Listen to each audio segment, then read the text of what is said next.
عن عائشة رضی اللہ تعالی عنہ ان النبی صلی اللہ علیہ وسلم كان يعتكف العشر الأواخر من رمضان حتى توفاه الله ثم اعتكف أزواجه من بعده۔ حضرت عائشہ رضی اللہ تعالی عنہ فرماتی ہیں کہ رسول اللہ صلی اللہ علیہ وسلم رمضان کے آخری 10 دنوں کا اعتکاف فرمایا کرتے تھے۔ نبی کریم صلی اللہ علیہ وسلم رمضان کے آخری 10 دنوں کا اعتکاف فرمایا کرتے تھے، حتیٰ توفاہ اللہ، یہاں تک کہ آپ دنیا سے تشریف لے گئے، یعنی زندگی کے آخری سال تک آپ کا یہ معمول رہا، آپ نے اس کو نہیں چھوڑا، اتنا مستقل اور پکا معمول۔ ثم اعتکف ازواج من بعدی، پھر آپ کے بعد آپ کی ازواج مطہرات گھروں میں اعتکاف کرتی رہیں۔ تو یہ اعتکاف کی عبادت ہے۔ سابقہ انبیاء کرام علیہم السلام کو بھی اللہ نے عبادت دی ہے، اور حضرت موسیٰ علیہ السلام کوہ طور پر 40 دن تک کا ان کا وہاں مقام کرنا، اعتکاف کرنا ثابت ہے۔ خود نبی کریم صلی اللہ علیہ وسلم نبوت سے پہلے غار حرا میں جا کر مہینوں غور و فکر اور عبادت اور اللہ کے ذکر میں مشغول ہوتے تھے، یہ بھی اعتکاف ہی تھا۔ تو نبوت ملنے کے بعد بھی آپ نے اس اعتکاف کو نہیں چھوڑا، اور وہ رمضان کے آخری 10 دنوں کا اعتکاف ہے۔ تو یہ اعتکاف ایسی چیز ہے جو ہماری تربیت کے لیے، تزکیے کے لیے، باطن کی صفائی کے لیے، انسانیت پیدا کرنے کے لیے، اور اللہ سے فرمایا اور پھر بتایا بھی امت کو کہ اعتکاف میں کیا کیا اعمال کرنے ہیں۔ تو سب سے پہلے اعتکاف کی حقیقت میں نے عرض کر دی کہ اعتکاف کس کو کہتے ہیں، اعتکاف کا مقصد کیا ہے؟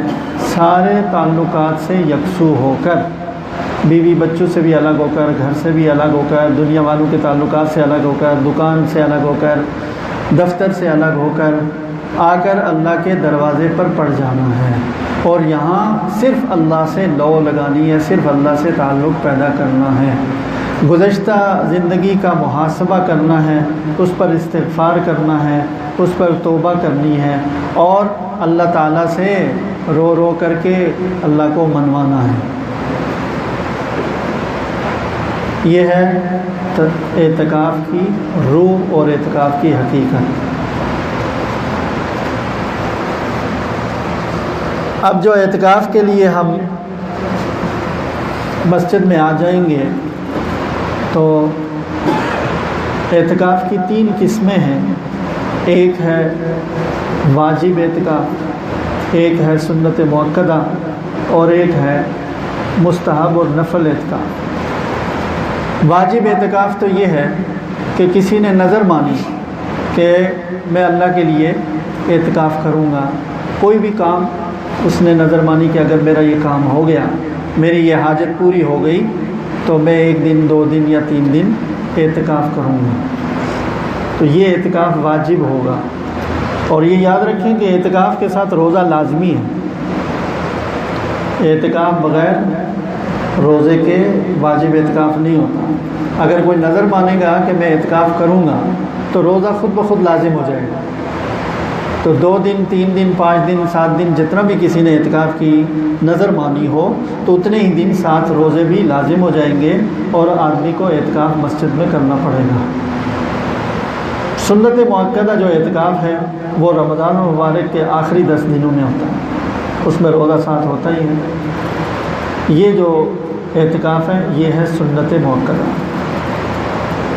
بڑی تاکید ہے اس کی کہ رسول اللہ صلی اللہ علیہ وسلم نے اعتکاف فرمایا اور کبھی اس میں ناغہ نہیں کیا۔ کسی سال 1 سال ناغہ ہوا تھا، پھر شوال میں آپ نے 20 یوم کا اعتکاف کیا تھا۔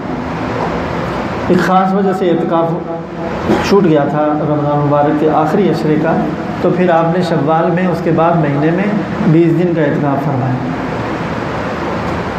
تو مستحب جو نفل اعتکاف ہے تیسری قسم، اس کے لیے کوئی وقت مقرر نہیں ہے، آپ مسجد میں آئیں تو مسجد میں داخل ہوتے ہی اعتکاف کی نیت کر لیں کہ میں جب تک مسجد میں ہوں اعتکاف کی حالت میں، اور جب مسجد سے باہر نکلے خود بخود ختم، کوئی گناہ نہیں، جب واپس آئیں پھر نیت کر لیں۔ تو اصل طریقہ یہی ہے کہ جب بھی انسان مسجد میں نماز کے لیے آئے تو مسجد میں داخل ہوتے ہی اعتکاف کی نیت کر لیں کہ میں جب تک مسجد میں ہوں اعتکاف کی حالت میں۔ تو اب جو اعتکاف کی حالت میں جب مسجد میں آدمی بیٹھا رہتا ہے تو وہ عبادت، اعتکاف کی عبادت بھی لکھی جاتی ہے چاہے خاموش ہو۔ تو ابھی ہم دل میں نیت کر لیتے ہیں کہ جب تک ہم مسجد میں بیٹھے ہوئے ہمارا اعتکاف، تو نفلی اعتکاف ابھی سے شروع ہو جائے، سب نیت کر لیں دل میں کہ جب تک ہم درس میں بیٹھے ہوئے ہم اعتکاف کی نیت۔ تو یہ جتنی دیر بیٹھے رہیں گے تو ایک اور نیکی کا ثواب بھی ہے، اور وہ اعتکاف۔ تو نفلی اعتکاف کے لیے کوئی وقت مقرر نہیں ہے، جتنے وقت کے لیے بھی کوئی اعتکاف کرے تو وہ کر سکتا ہے، اور بہتر یہی ہے کہ جب بھی نماز کے لیے آئیں تو اعتکاف کی نیت کر لیں۔ اور رمضان کے آخری عشرے میں بعض اوقات لوگ 3 دن کا اعتکاف بھی کرتے ہیں، نفل اعتکاف، تو اس کی بھی اجازت ہے۔ کسی کو 10 دن اگر لگانے کی کسی کے پاس گنجائش نہیں ہے تو وہ 3 دن اعتکاف کر، اور اگر 3 دن بھی نہیں ہے تو 1 دن 1 رات تو کر ہی دیں، کم از کم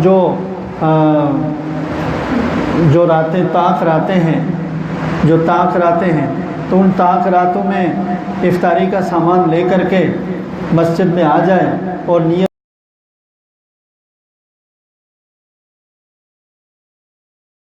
افطاری کا سامان لے آئے، یہیں افطاری کر لی، اس کے بعد نماز پڑھی، پھر رات کا کھانا، اور پھر تراویح پڑھ کر رات کو جتنی عبادت کی اللہ توفیق دے عبادت کر لی، فجر کی نماز پڑھ کر گھر چلے جائیں۔ تو ایک اعتکاف، نفلی اعتکاف کا آسان طریقہ یہ بھی ہے کہ طاق راتوں کے لیے گھر سے آ جائیں اس طرح سے اور اعتکاف کریں۔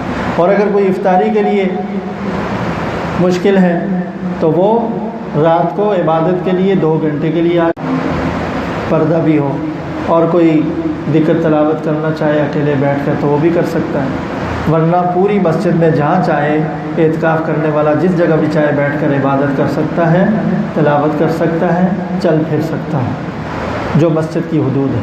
مسجد کی حدود سے باہر نکلنا جائز نہیں ہے، بلا عذر اگر مسجد کی حدود سے باہر جائے گا تو اعتکاف ٹوٹ جائے گا۔ تو مسجد کی حدود جو پوچھ لینی چاہیے جو امام صاحب ہیں ان سے، کیا کہاں تک ہے۔ تیسرا مسئلہ یہ ہے کہ کس ضرورت کے لیے مسجد سے باہر جا سکتے ہیں۔ تو 2 طرح کی ضرورتیں ہیں جن کے لیے، بلکہ 3 طرح کی ضرورتیں ہیں۔ ایک کو کہتے ہیں حاجت بشریہ۔ حاجت بشریہ میں 2 چیزیں آ جاتی ہیں۔ یہ انسانی ضرورت کے تحت اعتکاف کرنے والا مسجد سے باہر جا سکتا ہے، وہ انسانی لازمی ضرورت، وہ 2 ہیں۔ ایک ہے کھانا پینا، کہ اگر کسی کو کھانا پہنچانے کے لیے کوئی انتظام نہیں ہے، ایسا شخص اگر اعتکاف کے لیے بیٹھا تو وہ اپنا کھانا لانے کے لیے گھر سے جا کر کھانا لا کر مسجد میں ہی کھائے گا، آ کر وہاں کھانے کی اجازت نہیں ہے، لیکن کھانا لینے کے لیے جا سکتا ہے، اپنا کھانا لینے کے لیے مسجد سے باہر جا سکتا ہے اپنے گھر، چاہے جتنا بھی فاصلے پر ہو۔ تو ایک تو یہ ضرورت ہے انسانی ضرورت کے اندر کھانے پینے کی ضرورت، یہ انسانی لازمی ضرورت ہے، زندگی کی ضرورت۔ دوسری ضرورت ہے اسی کھانے پینے کا اخراج، یعنی جو آدمی کو حاجت بیت الخلاء میں جانے کی جو حاجت ہے، پیشاب پخانہ، اس کے لیے مسجد سے باہر جائے گا۔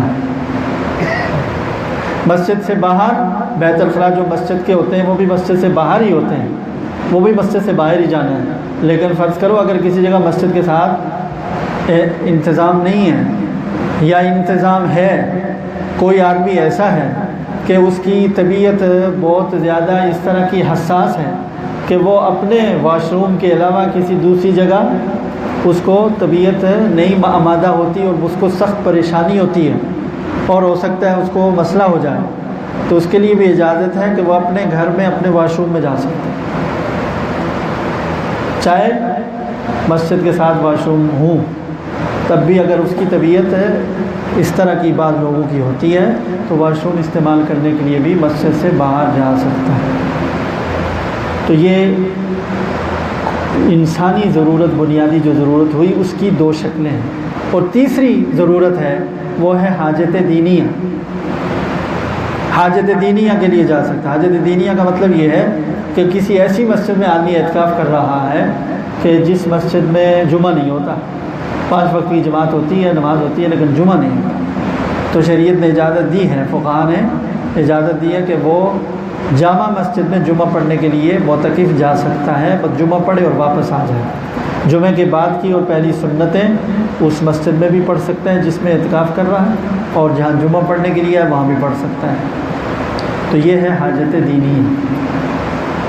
تو اس کے علاوہ مسجد سے باہر معتکف کو، اعتکاف کرنے والے کو نہیں جانا چاہیے، اور عیادت کے لیے نہیں جا سکتا، جنازے میں شرکت کے لیے نہیں جا سکتا، اور ہاتھ دھونے کے لیے، ویسے ہاتھ دھونے کے لیے نہیں جا سکتا، کلی کرنے کے لیے نہیں جا سکتا،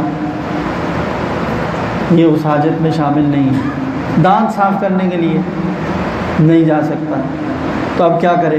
ہاتھ بھی دھونا ہے، کلی بھی کرنی ہے، اور دانت بھی صاف کرنے ہیں۔ تو وہ جو میں نے بتائی ہے حاجت دینیہ، اس حاجت دینیہ کی دوسری صورت ہے طہارت حاصل کرنا، وضو کرنا۔ حاجت دینیہ کی بھی دو شکلیں ہوں گی، جمعہ پڑھنے کے لیے جائے یا وضو کرنے کے لیے جا سکتا ہے۔ تو اگر آپ نے ہاتھ دھونے ہیں تو وضو کے لیے جائیں، وضو کی نیت کر کے جا سکتے ہیں وہاں، اور آپ نے دانت صاف کرنے ہیں، مسواک کرنی ہے تو وضو کے لیے جائیں۔ صرف مسواک کرنے کے لیے، صرف ٹوتھ پیسٹ کرنے کے لیے نہ جائیں، وضو کے لیے جائیں، اس کے ساتھ بے شک برش بھی کر لیں، مسواک بھی کر لیں، لیکن برش دن کے وقت میں روزے کی حالت میں نہ کیا جائے، رات کو کیا جائے، چونکہ اس کے ذرات جو ہوتے ہیں دوائی کے، وہ بہت امکان ہے اس بات کا کہ وہ حلق میں چلے جائیں اور اس سے روزہ خراب ہو سکتا ہے، فاسد ہو سکتا ہے۔ تو یہ چند موٹی موٹی باتیں جو معتکفین کے لیے مسائل وہ بتا دیے کہ ان کو مسجد کے حدود کے اندر رہنا ہے، اور جو ضرورتیں بتائی ہیں کھانے پینے کے لیے اور پیشاب پخانے کے لیے، وضو کے لیے مسجد سے باہر جا سکتے ہیں۔ اس کے علاوہ کسی اور ضرورت کے لیے، جمعہ تو یہاں الحمدللہ ہوتا ہے، تو اس کے علاوہ باقی ضرورت کے لیے مسجد سے باہر جانے کی کوشش نہ کریں، ورنہ اعتکاف متاثر ہوگا۔ اور جو مسائل پیش آئیں، ضرورت پیش آئے تو وہ پوچھی جا سکتی ہے، میں ادھر ہی ہوں۔ اب اگلی ایک حدیث پڑھ لیتے ہیں اور اس کے بعد یہ مجلس ختم کرتے ہیں۔ وعن ابن عباس رضی اللہ تعالیٰ عنہما قال کان رسول اللہ صلی اللہ علیہ وسلم اجود الناس بالخیر۔ حضرت ابن عباس رضی اللہ تعالیٰ عنہ نے فرمایا کہ رسول اللہ صلی اللہ علیہ وسلم سارے انسانوں میں سب سے زیادہ سخی تھے، ہر خیر اور بھلائی کے کام میں سب سے زیادہ سخاوت تھی۔ مال کا صدقہ کرنا ہو، کسی کو اخلاق فراہم کرنے ہو، کسی کی رہنمائی کرنی ہو، کسی کو ہمدردانہ مشورہ دینا ہو، کسی کے لیے کوئی مدد کرنی ہو، کسی بھی خیر کے کام کو دوسرے تک یا خیر پہنچانے میں اجود الناس سب سے زیادہ سخی تھے۔ وَكَانَ أَجْوَدُ مَا يَكُونُ فِي رَمَضَانَ، اور سب سے زیادہ آپ کی سخاوت کے دن جو ہوتے تھے وہ رمضان کے ہوتے، رمضان المبارک میں آپ کی سخاوت بڑھ جاتی تھی۔ وَكَانَ جِبْرَائِيلُ علیہ السلام يَلْقَاهُ كُلَّ لَيْلَةٍ فِي رَمَضَانَ، اور رمضان کی ہر رات جبریل علیہ السلام رسول اللہ صلی اللہ علیہ وسلم سے ملاقات کرتے تھے۔ رمضان کی ہر رات کیا کرتے تھے؟ یعرض علیہ النبی صلی اللہ علیہ وسلم القرآن، قرآن کا دور کرتے تھے رسول اللہ صلی اللہ علیہ وسلم جبریل امین کے ساتھ، قرآن سناتے تھے۔ فَإِذَا لَقِيَهُ جبرائیل، جب جبریل سے ملاقات ہوتی تھی رسول اللہ صلی اللہ علیہ وسلم کی، تو اس کے بعد کی جو کیفیت تھی رسول اللہ صلی اللہ علیہ وسلم کی وہ کیا تھی؟ وہ بتاتے ہیں کَانَ أَجْوَدُ بِالْخَيْرِ مِنَ الرِّيحِ الْمُرْسَلَةِ۔ جبریل امین کے ساتھ ملاقات کے بعد رسول اللہ صلی اللہ علیہ وسلم کی کیفیت یہ ہو جاتی تھی کہ آپ تیز ہوا سے بھی زیادہ سخی ہو جاتے تھے، آپ کی سخاوت کی رفتار تیز ہوا سے بھی تیز ہو جاتی تھی۔ جو جبریل امین سے ملاقات کے بعد جو آپ کی طبیعت کے اندر ایک بشاشت آتی تھی، جو آپ کی طبیعت کے اندر ایک انبساط آتا تھا، جو آپ کی طبیعت کے اندر جو ملائے اعلیٰ کے انوار کا اضافہ ہوتا تھا، اس کی وجہ سے اور زیادہ آپ سخاوت میں بڑھ جاتے تھے۔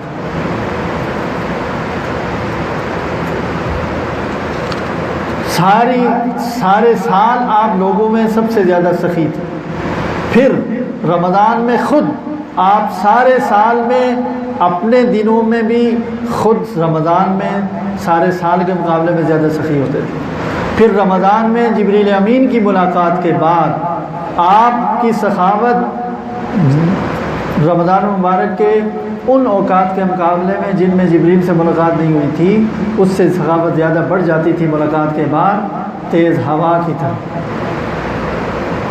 تو رسول اللہ صلی اللہ علیہ وسلم نے اعتکاف بھی فرمایا، اور اس اعتکاف میں جبریل کے ساتھ قرآن کا دور بھی کیا، اور اس اعتکاف میں آپ کی سخاوت بہت بڑھ جاتی تھی۔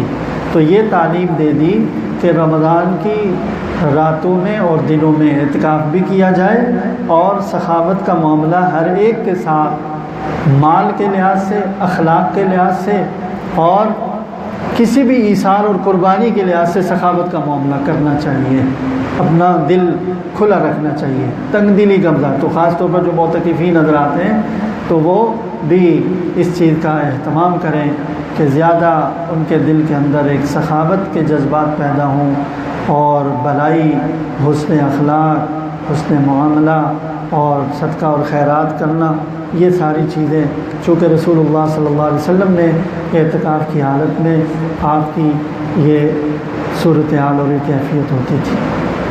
اللہ تعالی ہمارا یہ جو آخری عشرہ ہے اس کو پچھلے دنوں کے مقابلے میں زیادہ بہتر بنا دیں۔